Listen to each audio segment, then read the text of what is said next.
Okay, because I'm chronically online on Twitter a lot, I've been seeing a lot of casual Pokemon versus competitive Pokemon discourse lately. And by discourse, I mean the Karen quote. But I feel like there's a legitimate reason why casual Pokemon fans hate competitive Pokemon, whether it be the lack of variety or even genning Pokemon. I really want to go in depth on this discussion as I feel almost no one has made a video on this yet. And that's why I'm here.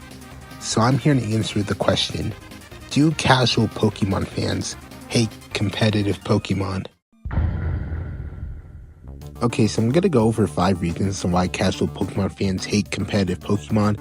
And before I go any further, I do have to mention I'm going to be focusing on VGC rather than Smogon single battling, since most discourse is focused on VGC and it's the official format. Also, because if you want to use your favorites, just play a lower division on Smogon. I'd imagine your favorite Pokemon in the lower divisions is probably pretty good. But finally, let's get into the first reason on why casual Pokemon fans might hate competitive Pokemon. Now, we all have a favorite Pokemon, and we want to use our favorite Pokemon, but because how VGC is designed, we usually can't most of the time. There's a video I watched by Moxie Boosted where he was using his favorite Pokemon, while also making it so that the team actually has synergy, and it's a team that's actually worth bringing to an official tournament.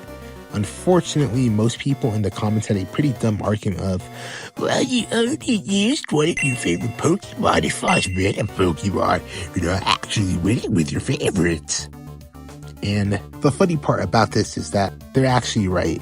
Most of the time, you can't use your favorite Pokemon because chances are they don't have any synergy. Quite literally, if I use 6 of my favorite Pokemon on a team, I'm literally not winning a single game at all. And people have a hard time accepting that it's almost impossible to win with their favorites. Unless your favorite Pokemon just so happen to be these 6 Pokemon that are also really good. Now, real quick, I'm also going to talk about the Sage and Park Pachirisu win, because people tend to use that argument as an excuse that you can win with your favorites. Now, Pachirisu wasn't even Sage's favorite Pokemon before he won Worlds. He simply used it as a redirector for his Mega Gyarados. Pachirisu has Follow Me, which unlike Rage Powder, can redirect Grass-type Pokemon to hit it. It also has Volt Absorb, so it was a perfect partner to Gyarados, and because the 2014 Worlds format power level was relatively small, Pachirisu actually had a niche. So, yeah, long story short, it's almost impossible to win with their favorites unless it meets the right circumstances. Now, for this reason, it's going to be hacks. Now, this is probably going to be the shortest reason on why casual Pokemon fans might hate competitive Pokemon, but it's also the most valid. Imagine being some guy who missed a bit too many Will-O-Wisp that it cost you the game to the point where Pokemon had to buff the accuracy of the move the next generation. Pokemon has a lot of luck involved, unfortunately, and I did make a video on why Pokemon is a luck-based game. Granted, I was fairly new to the VGC scene and I didn't really play well at all either. But yeah, hacks in Pokemon sucks. You could be in a great position, but you missed a crucial heat wave and be at the back foot. The thing with hacks is that it works on both sides of the field. Hacks could win you a game or it could lose you a game. Hacks is something most VGC players use to get an advantage. A common example of this would be getting a double protect for a crucial turn. But yeah, I can understand that hacks can suck, and by most Pokemon casual fans don't want to bother with hacks in a competitive setting. You already have to deal with hacks in PvE already. So this reason is somewhat related to the first reason, but I have to address it still. I still see people complaining about seeing the same Pokemon in VGC. All I really have to say is be the change you wish to see. If you want to see Regigigas dominate in VGC, then go ahead and use Regigigas and you might actually get results. It's not that great, but it's not the worst Pokemon either. However, in Regulation F, I don't really see any true centralization. Incineroar is literally on fraud watch as we speak right now, but I personally don't see this meta as too centralizing. Hell, even Pokemon like Magmar have won huge VGC tournaments. But I feel like as more regulations we get into, the more people are not interested in general. In Reg A, we saw close to 1 million players playing Regulation A, and it was a fresh start to the meta. Pokemon like Murkrow, Hydreigon, and even Pokemon like Toedscool and Mischievous had a niche. Over time, because of the power level rises with each format we see, more and more of the same teams are formed and more people slowly lose interest. And we haven't even gotten to restricted formats yet. Like I previously mentioned, this is just how the game is designed. In 2015, the Chalk team was on 90% teams. This consisted of Cresselia, Heatran, Amoonguss, Landorus Therian, and Mega Kangaskhan. So at least the Regulation F meta isn't as centralizing as 2015, so at least there's that. But yeah, even in the Regulation, the meta changes a lot. Now before we move on to the next reason, you're all greeted by the monkeys of prosperity. They ask you to subscribe to the channel as we are on the road to 10,000 subscribers. You can also become a member for exclusive videos. I also have a Discord server if you want to join it. The link will be in the description below. However, if you do subscribe to the channel, may the monkeys of prosperity give you good luck. Now back to the video.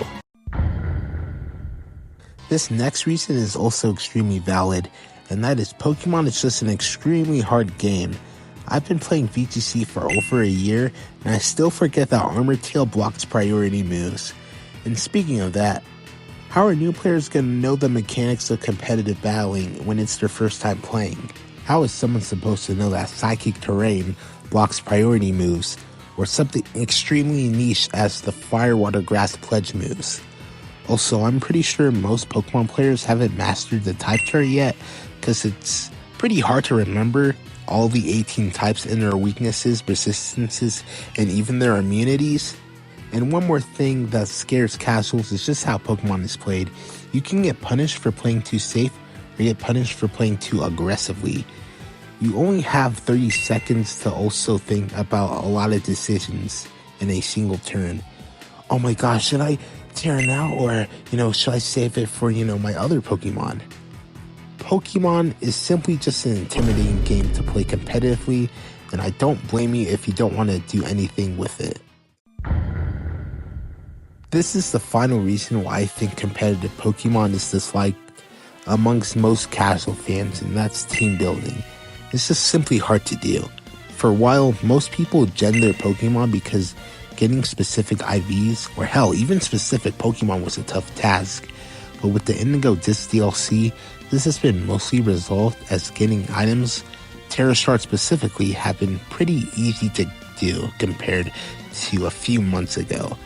However, because of a certain Pokemon, the game still has pay-to-win aspects. Unfortunately, that's just a whole different video on its own. But as a whole, knowing what Pokemon you would want to use is hard. That's why most people tend to copy and paste other people's teams, but changes some movesets or Pokemon they don't like.